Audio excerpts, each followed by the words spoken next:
My name's Obie O'Brien. I'm an engineer and a producer. I build studios. I build hot rods, which is really the coolest of all the jobs. And I've been a Bon Jovi staff member for as long as I can remember. I'm working on archiving a couple thousand tapes from the Bon Jovi locker. I'm working with a young artist named Anna Taylor. And I've got other artists that run the gamut of ages from young to old who I like. You know, I have a studio here that's not a business. It's just for me to come out and work with people I want to work with. And if I write a song, I can come out and I can play the piano, play the drums, play a couple guitar parts, see if it works or not. I remember how the Beatles changed my life. And then February 1964, I saw them for the first time on Ed Sullivan, and I went, oh, I get it. That's what I want to do. And music has served me very well. I've been very lucky. I've been around the world multiple times with a huge touring act who are just the greatest bunch of guys you'd ever want to hang out with. So it's a very good day job. I have got an SSL 4000 that was originally built in 1987. And I've got 48 mono inputs, and I have 242 EQs. I got 292 EQs. I have some of the early Brown EQs, and those mic pre's also have a transformer on them. I've got 8 stereo modules over here. It's my favorite console to mix on, ever. I've got a 16-track 2-inch machine. I've got a 24-track 2-inch machine. I, of course, have a full Pro Tools rig. And I guess you're going to take a shot at my aux rack. I got all kinds of cool stuff in there. New, old, Pultecs, LA2As, 1176s, 3As, old Altec compressors. I have 2 pieces that are probably my favorite 2 pieces, which are microphone preamplifiers. And they're from Rec Pro Audio. When you're together with anyone for an extended period of time, usually it's not because of money. It's because you admire the person you're working with. You think what they're doing is great. I mean, look, I fell into this. I lucked out. I met Jon when he was 18 years old. I was working at the power station in New York. And he got hired there to be whatever they needed. He would assist in sessions. He would clean up. He would get food. You know, he was. And we've had a friendship since 1980. And it's someone I really admire. I love the stuff he does outside of music. His charitable organizations. He's done amazing things for a lot of people. He's helped a lot of people. Plus, you know, you're traveling around the world with a top-tier musical organization. It is just simply unbelievable. And once in a while when I complain, and everybody complains, I don't care what you're doing, you complain. My wife is like, oh, boo-hoo. You're flying around the world in a private jet, staying at the best hotels in the world. Shut up. And every once in a while you need that because you forget you have the greatest job in the world. A lot of headphones out there. Some headphones do 1 or 2 things really well. You want a broader base. You want it to do everything well. The first thing I noticed about them is they're built really well. You pick them up. You just feel the quality. The actual earphone can move a little bit. The little wire they put there, they put a coil in it. Little stuff. Instead of just having some wire hanging out there, but they have a coil. So as it moves, that coil expands and contracts. I watch where they have the connecting points and how they have everything connected. So they're a good quality headphone when you pick it up. The HI65, which is their open back, are great to mix with. When I'm EQing something, I want the reaction to be what it really is. I don't want it to be hyped. And they do that. And they get loud. Now, I don't crank them like I used to, but they get loud. They can handle the volume. And again, very well made. I look at them, I look how they're made. Little, very thoughtful little things. The way they pivot, the way they move, the swivels, they did a great job with them. And then the HI55, which is their closed headphones, work great for blocking extraneous noise out. I've used them on a session here when I was actually playing drums, and I had a 412 Marshall amp in the room facing away, but it was still a lot of volume. And it was just a little live thing we did. And I heard the mix through the headphones and not the ambient noise in the room.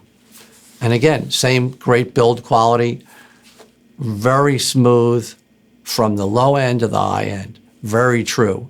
And they crank. You can get them to crank. If you're in a session and you need the volume and you want to hear, like if you're drumming, you want to hear what's going on in the headphones more than the drums. And the drums are right here. They're right in front of you.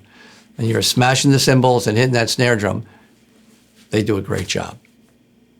When you're in the studio, I just want to go and listen, especially if I'm doing multiple delays and reverbs that are out to the sides. You know, I want to get a sense of the nuances of it.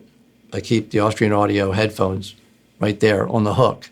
And then partway through the mix, I'll listen to it just to get a sense of what it is. And if I hear something I don't like, I'll go in there and maybe rebounce a little bit or re-EQ. Then I'll also go back and check on the monitors. That's how you know when it's working. If it works when you go back to the monitors, they've got it right. Because some of the headphones that you get are hyped either in the high end or the low end, and you get it, you go, oh man, this sounds great. And then you take it off and you go, oh, why doesn't it sound great here? Can't have that. Has to work. Monitors and headphones, they have to work together. And their headphones, they've got it right. Somebody figured it out. Whatever guy with a slide rule and his pencil figured out the way the driver should react, the housing that the driver sits in, how they seal on your ears. They figured it all out. There's a lot of science going on there. This isn't like, this is like difficult stuff, and they figured it out. So let's talk about the 818. So I met Walter from Austrian Audio. He came to a Bon Jovi show. We must have been in Austria, I guess, or somewhere. We in 2019, we went from Moscow, across Europe to Israel. So I met Walter, very nice guy, and we talked about microphones. And he's explaining about the 818, and he had one there. And I loved just all the little things. Even the capsule, the body is ceramic.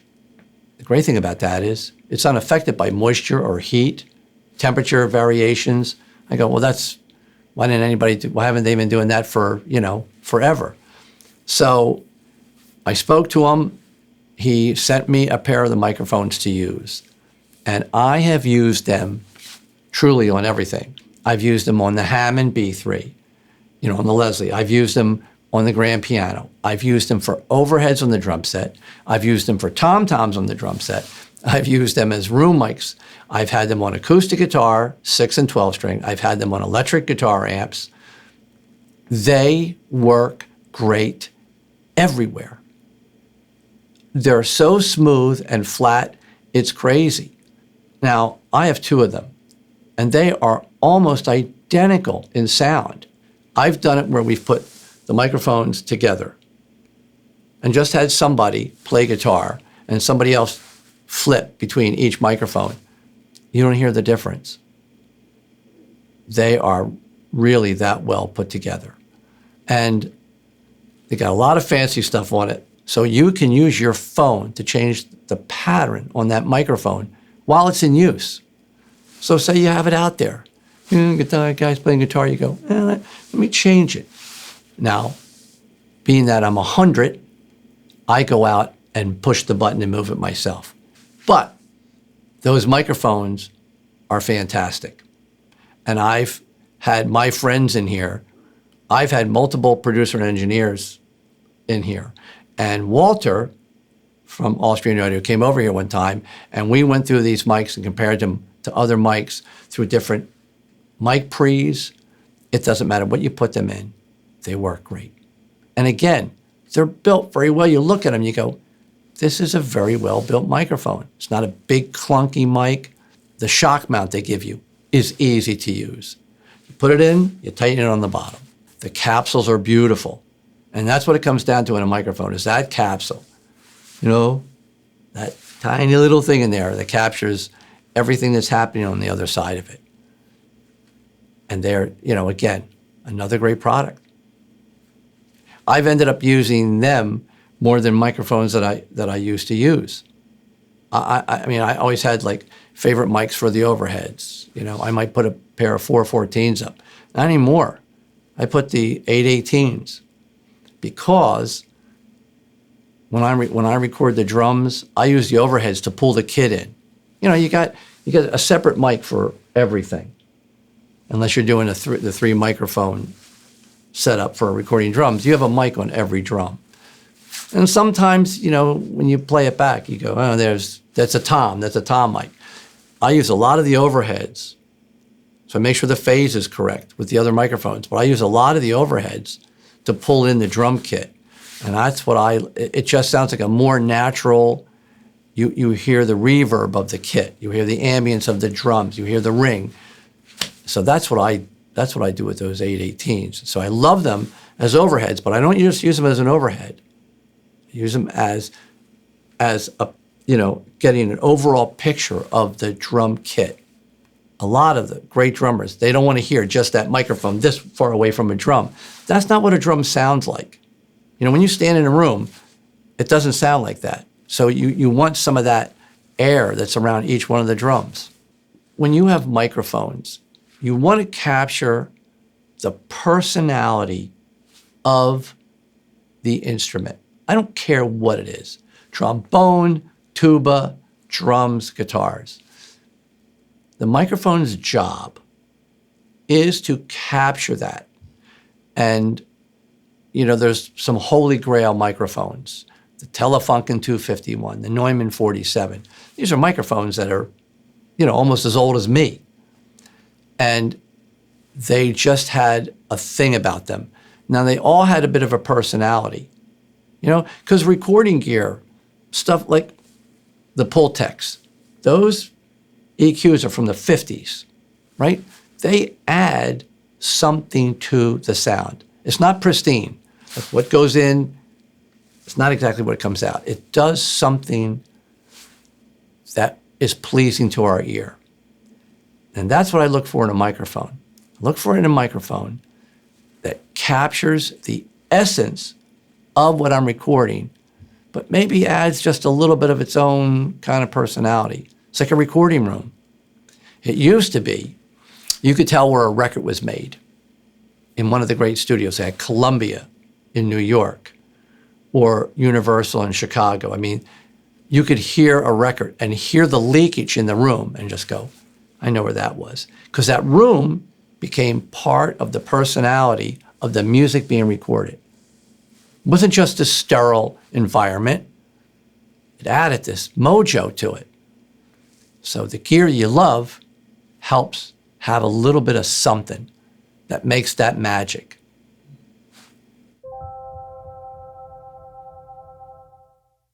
For me, here's how it starts for me. It starts with the song. You want the song to be great. Because if the song's not great, you're doing what we like to call beating your dick. Okay? Because you can get that polishing wheel and polish that turd all day if you want. You know what you have at the end of the day? That's right, you have a polished turd. So, I want the song to be great. Then I want the singer to understand the narrative that they are singing and sing it with passion and an attitude that delivers the message of the lyric. So if there's a line and it's like, la, la, la, la, and then the word but comes up, right? Something's happening. You know what? I love you, but. So that song, that lets you know something is going to make a change in the attitude of the lyric. I want to hear that in the delivery from the artist. So my favorite thing is doing vocals. You're going to write a song, you sit at a piano, there's 88 notes. What's the first chord? What's the first melody note that goes with the lyric that's going to make people respond, laugh, cry, feel something, be touched by that. And all of us have a song that has spoken to them like that. That magic doesn't happen a lot. And that's all part of what we're talking about here. The gear should not get in the way of any of that stuff happening. And the great gear doesn't get in the way. Especially a great microphone doesn't get in the way. It makes it easier to capture that magic. And that's what that 818 does. You want the microphone to love the voice of the person. And you should be able to hear it. This is just my opinion. When they're speaking voice, if it loves that, they're going to love their singing voice. I'll put up 4 or 5 microphones, and I just have them speak over it. I'll say, just go to that and talk to me. And here's how it goes. I go, okay, just talk to me. And then they go, well, what do you want me to say? And I go, I don't care, just talk to me. Recite anything. And they go, well, okay, well, should I do the lyrics of the song? I go, I don't care, just talk to me. So by the time they figure out that I'm saying, just talk to me, they'll talk to me in one mic. I say, go to the next one. And that's how I do it. Now, I have a very small pool of microphones that I'll do that with. On Anna Taylor's EP, which I've just finished, who's somebody I really like her voice, I used that 818 on her vocal, and it sounds stupid good.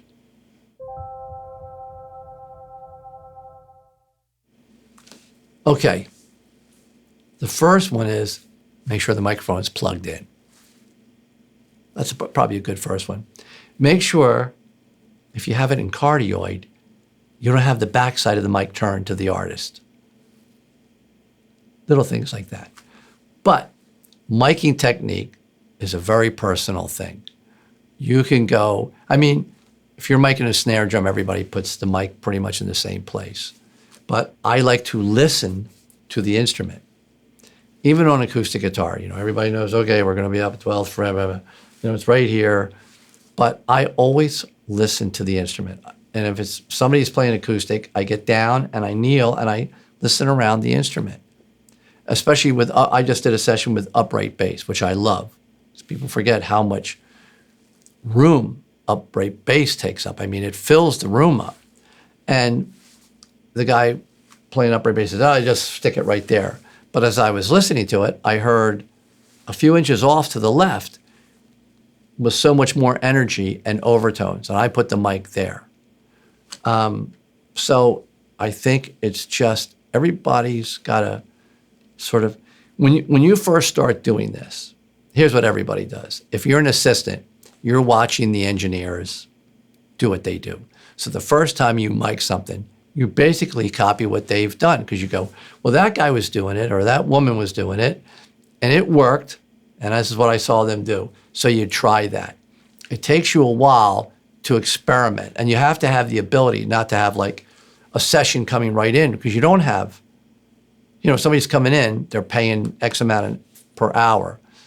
That's not the time for you to experiment. You have to be willing to go in at night when there's nothing going on, have your friends come in, put up instruments, guitar amps, drums, acoustic instruments, a dulcimer, whatever it is, and listen to where the sound comes from on these instruments and find that sweet spot with the microphone. So, my tip is like, listen to the instrument. Just don't go back and do the same thing over and over again. Move it around a little bit. I do it when I do string sessions. I mean, I move the microphones multiple times when I'm doing a string session. I hear something, one viola might project a little bit different than the other, and it's just moving the mics so they capture that thing that's coming off the instruments. So I don't have any super secret tips. Here's one. Don't take the microphone and wash it in the sink. How's that?